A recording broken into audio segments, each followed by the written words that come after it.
Okay, I'm going to do a mini review of the binomial expansion lesson that I did in class, and I'm just going to be focusing on the four examples. So in this first one, it's asking you to expand the binomial x plus y raised to the eighth power. And we learned in class that there's all sorts of patterns going on here with the exponents and the coefficients alike. And so what we learned is that we're going to focus on our first term in the binomial, and that first term of the expansion is going to be the first term of the binomial raised to what we call n, the binomial's exponent. We're going to leave little lines, just like we did in class, in front of the x to the eighth to come back and fill in our coefficient. So when we move on to the next term in the expansion, we're going to leave a line for the coefficient, and we know that x is going to, the exponent for x is going to go down by 1, so it's going to be x to the 7th. Now I'm going to come back in and fill in the y. I'm going to leave it blank right now for the y. I'm going to move on to the third term in the expansion, and x, of course, gets raised to 1 less, which is 6. I'm going to leave it blank for the y and come back. The next term, the x is to the 5th. Leave it blank for the y and come back. X goes to the 4th. I am running out of room, so I'm going to have to take it to the below the original one, and we'll have plus some x to the 3rd, x squared,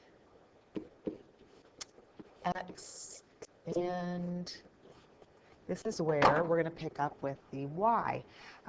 Just like x had a pattern with its exponents of starting with the binomial's exponent and then decreasing by 1 in each term of the expansion, y has a pattern too. Y starts at the very last term of the expansion raised to the power of the binomial. And as we move up the expansion, going left to right, y is going to be in each of the terms going down by 1, its exponent, until it is gone. Sometimes in expansions you might see like y to the 0, but we know anything to the 0 power is 1, so we're not going to write that. And so what we noticed too, just like we noticed in class, is that no matter what term we pick, if you look at the exponents in each of the terms, excuse me, each of the terms in this binomial expansion, you'll see that their exponents always add up to whatever the exponent is for the binomials. So now let's go ahead and figure out what to do with the coefficients. We had learned in class that there's something called a Pascal's triangle, and we certainly could use Pascal's triangle for this. It would take a little bit of time to construct it all the way down to the 9th level, which would be a binomial raised to the 8th. And so what we have instead, we have what's called NCR.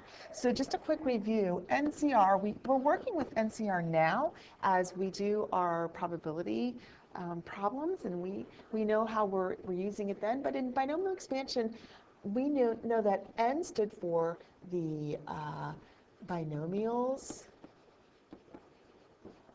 exponent, and we know that the R stands for y's exponent. Now in our binomial, our second term will not always be y, but that's what we consider the y's exponent. So if our second term was 4a, then we're going to be looking at, when we look at the expansion, we're going to be looking at whatever exponent 4a is being raised to. So when we come back over here, NCR, n is always going to be 8 in this whole expansion, and we don't see y. It's because y is raised to the 0 power. And so this, our beginning is 8c0, which we already know that we're going to lead our leading exponent, and our last exponent is always going to be 1. But we go through here, and this is 8c1, and this is 8c2. And note, I'm putting them below because really it's going to be the number that I'm going to put on the line. And so we'll continue once again with the R being, see how the 6 matches up with that 6 up there? That's where it comes from. R is y's exponent. And so we'll have 8c7 and finally 8c8. And if you put this in your calculator, which we learned how to do in class, you end up with a 1, and then you end up with an 8, and a 28, and a 56, and a 70, and a 56, and a 28, an 8, and a 1. So if you were to do this on a test, of course you wouldn't be putting this part there, you would just be putting the 1. I'm not going to go through and erase all the NCRs that I put there, but you get it. And we're done with our expansion, which took a lot less time than it would have if we tried to do it by hand. Something else we did in class was, what does it look like when we expand a binomial that has something different than an x and a y? In this case, our first term is 2x, and our second term is a negative 3. So it's going to look a little bit different, but we're going to follow the same rules when we expand it. When I expand, I'm going to leave that line to put my coefficient in.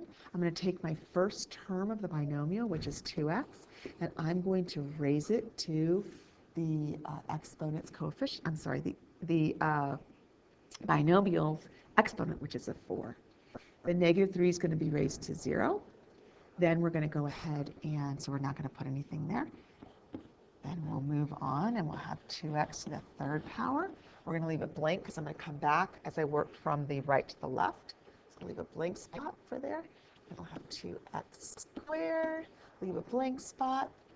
I'm going to keep moving, and I'll have 2x to the first power, and finally 2x is gone, and I'll start with the negative 3. So I'll have negative 3.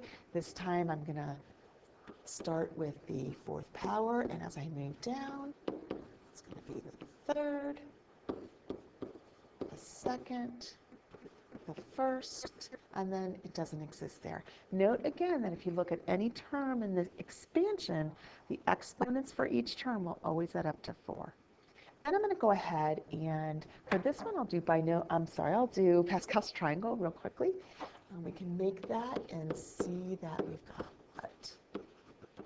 We need one more, so that's 4, 6, 4, 1, and those are going to be our coefficients. So 1, 4, 6, 4, 1, but I'm not done because everything looks pretty much a mess. I've got to take all of this, each term, and simplify it. So when I look at my first term, I've got 1 times 2 to the 4th, right here, that's 2 to the 4th, x to the 4th.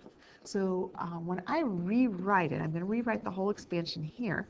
I do 2 to the 4th in my calculator, so I'm going to get what? 2 times 2 is 4, times 2 is 8, times 2 is 16. I'll get 16. And then x to the 4th is x to the 4th. So this is my first term. So I took this and I simplified it, and that's what it looks like. For this next one, what I've got to do is I see that this breaks down right here. This breaks down 2 to the 3rd, x to the 3rd. And so what I have, I've got in my calculator, for this second term, I'm going to put 4 times 2 to the 3rd times negative 3. And when I do that, I'm going to end up, I believe, with a negative, so I shouldn't have put this plus here, with a negative 96. And then, of course, our x cubed comes along for the right. So we're done with this first term. We rewrote it. We're done with the second term. We look at the third term. We've got a 6 we put in our calculator. We also know that this is rewritten as 2 squared x squared, so we rewrote that. So we're going to put 6 times 2 squared times negative 3 squared in our calculator to get our coefficient. And that gives us a positive 216, and our x squared comes along for the right. So we're done with our third term in the expansion. And now we're going to look at our fourth term. In our fourth term in our calculator, we're going to put 4 times 2 times negative 3 to the 3rd power. And that's going to give me a negative 216. And the x comes along for the ride. And our last term, so we're done with our fourth term. Our last term, we're just going to put in the calculator negative 3 to the 4th. And that's going to give me an 81. So when on the test they ask us to expand something like this, it's a 2-step process. We do our expansion following all the rules, and then we can't leave a big mess. We have to take the time to simplify each and every term until it looks manageable. Okay, find the sixth term of the binomial a plus 2b raised to the eighth power. And so we talked about finding different patterns, and one of the patterns that we found in the lesson is that every term, if we looked at a term like the fifth term, we would find that y's exponent would be 1 less than the term. So when they're asking us for the sixth term of this binomial expansion, we're going to look at 2b. Okay, this is my y term. It's my second term in the binomial. So I'm going to write 2b, and I know that in the sixth term, that means that y's exponent, or 2b's exponent, is going to be 1 less than that, which is to the fifth power. And then I also remember that every term I look at, because I know a is going to be in this term, right? Every term I look at, the exponents have to add up to the binomial's exponent. So if 2b is raised to the fifth power, then a has to be raised to the third power, because 3 plus 5 is 8. Then I know that I'm going to need to make room for the coefficient of the sixth term. So I think NCR, my n is 8. I should write that underneath. So my n is 8. And of course there's c. And then my r is always a second term in the binomial, whatever exponent it's raised to in that term. So that's 5. And I use my calculator like we did in class to find what AC5 is. And it is... you know what? I do not know. I do, however, know the answer. You know what? I'm going to cheat for a second. Let's see. I'm going to look. Let's see. Find the sixth term. Let's see. I'm looking at this. I'm not sure if you're seeing the screen or not, but you can at least hear me talking. All right. AC5 is 56. So here we go. Let's go back to this. So AC5 is 56. And then we're going to go ahead in our calculator and do 56 times, once again, this right here in the green. This breaks down. This is the same thing as 2 to the fifth, b to the fifth. And so in our calculator, we're going to put in 56 times 2 to the fifth power. And when we do that, we get our answer of 1,792. Then, of course, the a cubed is important to the answer, as well as the b to the fifth. So if we were to take this binomial and expand it, what we would find is that the sixth term would look like 1,792, a to the third, b to the fifth. Okay, one more example. Find the coefficient of the term a to the sixth, b to the fifth, and the expansion of the binomial 2a minus 5b raised to the 11th power. Okay, so what they're asking us is they're kind of getting a little tricky, and they're saying when we expand this binomial, there's going to be a term that's going to have, we're going to see at the very end, we'll see a big number, and then we'll see a to the sixth, b to the fifth. And it's wondering, what is that big number in front of it? Well, let's stop and think. If we see in our term in the expansion, if we see a to the sixth, then we know that the term 2a was raised to the sixth power. So we're going to work backwards. Work backwards. Okay. So here we go. If I know that a to the sixth is in my answer, then I know that originally they took the 2a and they raised it to the sixth power. And likewise, if I'm looking and I know in my answer I have a b to the fifth, that means they took this term, the negative 5b, and they raised it to the fifth power. That's the only way my answer could have an a to the sixth in it and a b to the fifth in it. And so then I stop and say, well, that's great. The 2 to the sixth and the negative 5 to the fifth power is really going to be important. But what's also important is my NCR. And so I remember with NCR that n is going to be my binomial's power, so that's going to be 11. And my r is going to be my second term in the binomial, its exponent for this, this particular term, which is 5. So 11C5, I actually wrote this down so I didn't have to, use time to go on my calculator is 462. So we cannot leave the answer like this. There's some simplifying to be done. And so what we're going to do is here's the answer, but now we've got to simplify it.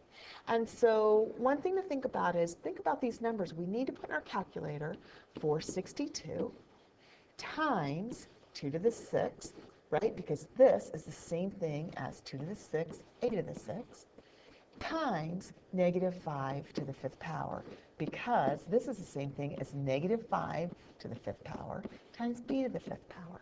So I'm going to put all that in my calculator, and then, of course, I'm going to have left over a to the 6th, b to the 5th. And when I put all that into my calculator, I get a huge number, negative 92,400,000, a to the 6th, b to the 5th. And that is our answer, though actually I think they just asked for the coefficient. Yep. So the coefficient part, the negative 92,400, negative 92,400,000, that is our coefficient answer. All right, so those are the 4 different types of problems that you will need to know and have ease at doing. So thank you for joining me, and I will see you in class.